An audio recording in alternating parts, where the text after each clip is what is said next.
Charge is nothing but charge is excess or deficiency of electron in an atom। क्या मतलब हुआ इस बात का? ये एक एटम है और आपने अच्छे से पढ़ा है कि किसी एटम में जो इलेक्ट्रॉन प्रेजेंट होते हैं वो प्रोटॉन के बराबर होते हैं। एक न्यूट्रल एटम में E इक्वल्स टू P होता है न्यूट्रल में, यानी कि इसमें इलेक्ट्रॉन भी है प्रोटॉन भी है लेकिन दोनों बराबर हैं, तो इसे न्यूट्रल कहेंगे। ये बॉडी अभी, ये एटम अभी चार्ज नहीं है। तो चार्ज क्या है? एक्सेस और डेफिशिएंसी, यानी कि अगर E इलेक्ट्रॉन प्रोटॉन से ज्यादा हो जाए या फिर इलेक्ट्रॉन प्रोटॉन से कम हो जाए किसी भी रीजन से, तो हम उसे क्या कहेंगे? चार्ज्ड बॉडी बोलेंगे।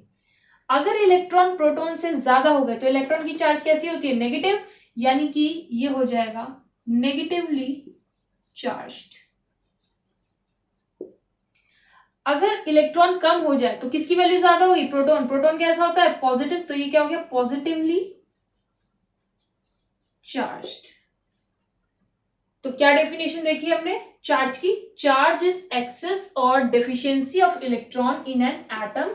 एक एटम में, एक न्यूट्रल एटम में इलेक्ट्रॉन और प्रोटॉन की संख्या बराबर होती है। अगर किसी रीजन से इलेक्ट्रॉन कम या ज्यादा हो जाए तो बॉडी चार्ज हो जाएगी। अगर इलेक्ट्रॉन ज्यादा हो गए प्रोटॉन से तो नेगेटिवली चार्ज हो जाएगी, अगर इलेक्ट्रॉन कम हो गए प्रोटॉन से तो पॉजिटिवली चार्ज हो जाएगी। अब इस चार्ज की पॉजिटिव जो प्रॉपर्टीज हैं वो देखते हैं और कैसे इसको रिप्रेजेंट करते हैं वो देखते हैं। Charge is represented by Q।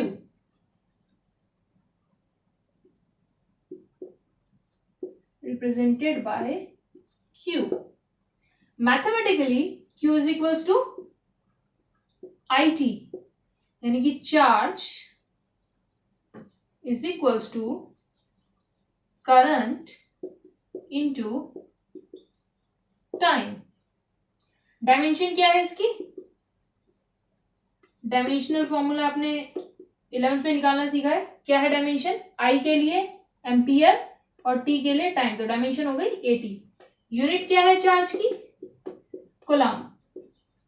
इसके साइंटिस्ट के नाम पे कूलाम, रिप्रेजेंट करते हैं कूलाम को कैपिटल C से।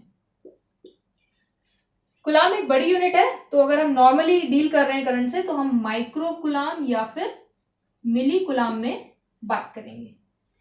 अगर हमें बहुत ज्यादा चार्ज की बात करनी है, बहुत ज्यादा इसमें हम चार्ज की अगर बात करना चाहते हैं तो एक बड़ी यूनिट और है फेराड। ठीक है, इतने coulomb,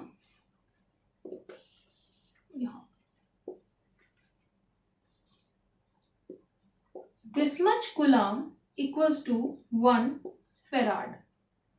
Here F stands for farad।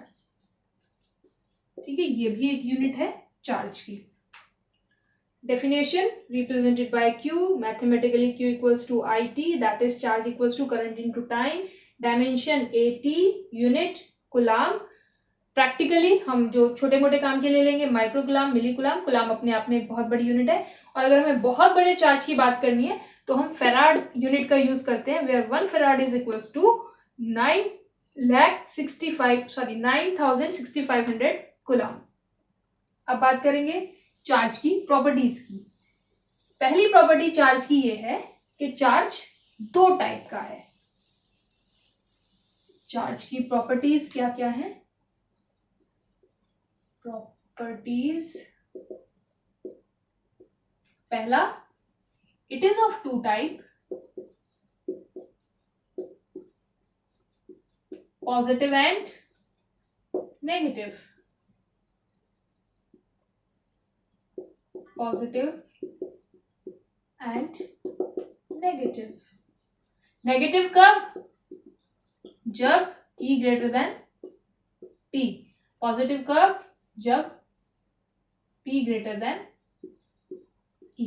ये हो गई चार्ज की पहली प्रॉपर्टी। दूसरी प्रॉपर्टी है चार्ज जो है additive in nature, additive in nature. क्या मतलब हुआ? यानी कि अगर कहीं पे +3 कूलम चार्ज है और वहां पर +2 कूलम चार्ज और आ जाए तो वहां का जो नेट चार्ज है वो +5 कूलम हो जाएगा।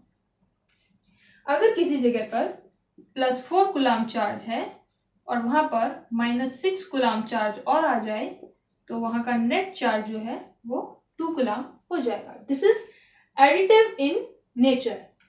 चार्ज कैसा है? Additive in nature. Third property है क्वांटाइजेशन। क्वांटाइजेशन का क्या मतलब हुआ? That charge is equals to Q is equals to NE, where N equals to +-1, +-2 and so on। इस बात का क्या मतलब है?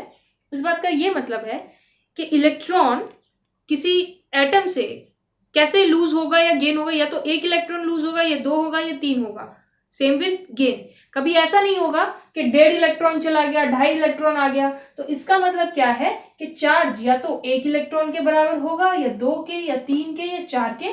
फ्रैक्शन इसमें नहीं होगा और इसी चीज को कहते हैं क्वांटाइजेशन ऑफ चार्ज। ठीक है, ये तीनों प्रॉपर्टी नोट डाउन कर लो कि 2 टाइप का है, एडिटिव है, क्वांटाइजेशन है, एंड देन फोर्थ प्रॉपर्टी। ये आपने नोट डाउन कर लिया। होपफुली आप स्क्रीन को रोक करके अपना नोट डाउन कर सकते हैं। फोर्थ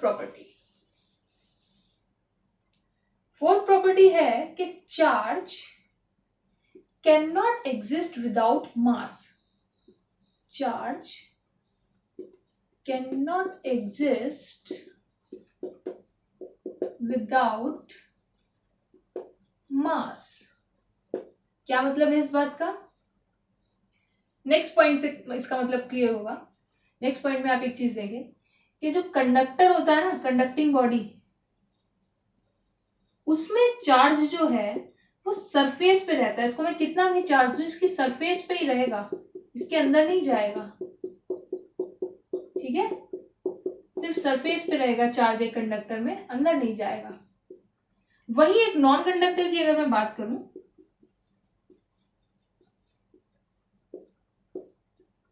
तो चार्ज जो है वो through out the body distribute हो जाएगा, सरफेस पे नहीं रहेगा।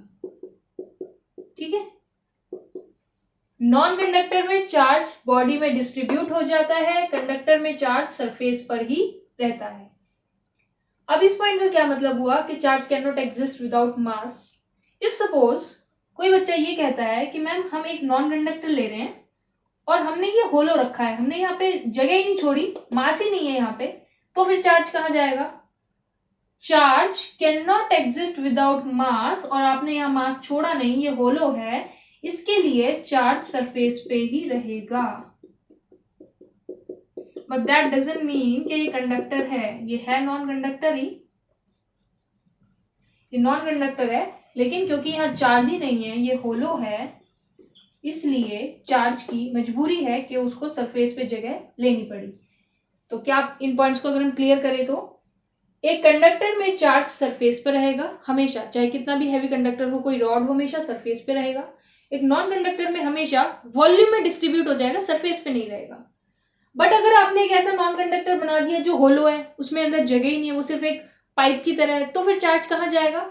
तो चार्ज सरफेस पर ही रहेगा। ठीक है, ये इस पॉइंट को वैलिड करता है कि charge can not exist without mass. Next 6 point charge की प्रॉपर्टी का, और क्या क्या प्रॉपर्टीज है चार्ज में। 6 पॉइंट ये है कि charge is conserved for a system. Charge is conserved for a system, that is charge can not be created not be destroyed. अगर आपके पास एक एटम है और उसने अपना कोई इलेक्ट्रॉन लूज किया है, तो जरूर किसी ना किसी ने उसको गेन किया होगा। अगर ये इलेक्ट्रॉन यहां से लूज होकर के यहां चला गया है, तो इस पूरे सिस्टम की अगर हम बात करें तो ना तो इलेक्ट्रॉन क्रिएट हुआ है ना डिस्ट्रॉय हुआ है। इसके लिए अगर क्रिएट हुआ है तो इसके लिए डिस्ट्रॉय भी तो हुआ है। तो अगर हम एक एंटायर सिस्टम की बात करें, ये एक सिस्टम है पूरा,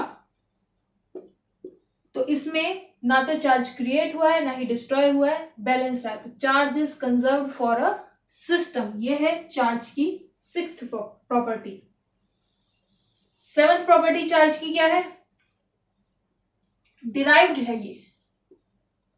charge is a derived parameter. Derived parameter का क्या मतलब हुआ? हमने 11th क्लास में पढ़ा था, हमारे पास फंडामेंटल पैरामीटर 7 ही है। वो फंडामेंटल 7 पैरामीटर्स क्या है? एक क्विक रिवीजन आप उसका ले लें। Mass, time, length, then temperature, then amount of substance, luminous intensity,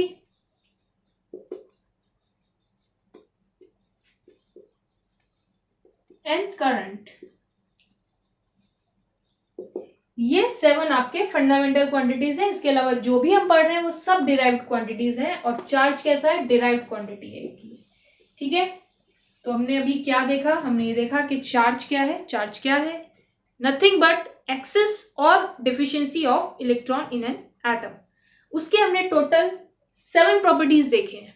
ठीक है, टोटल 7 प्रॉपर्टीज हमने देखे हैं जो आपको चार्ज के याद रखने हैं। ये प्रॉपर्टीज हमको हेल्प करेंगे आगे चार्ज के बिहेवियर को समझने के लिए। अब क्वेश्चन ये उठता है कि मैम न्यूट्रल बॉडीज होती हैं सब जगह, हमें किसी चीज को छू के, एटम तो सब में करंट नहीं लगता, तो कोई बॉडी चार्ज कैसे हो जाती है?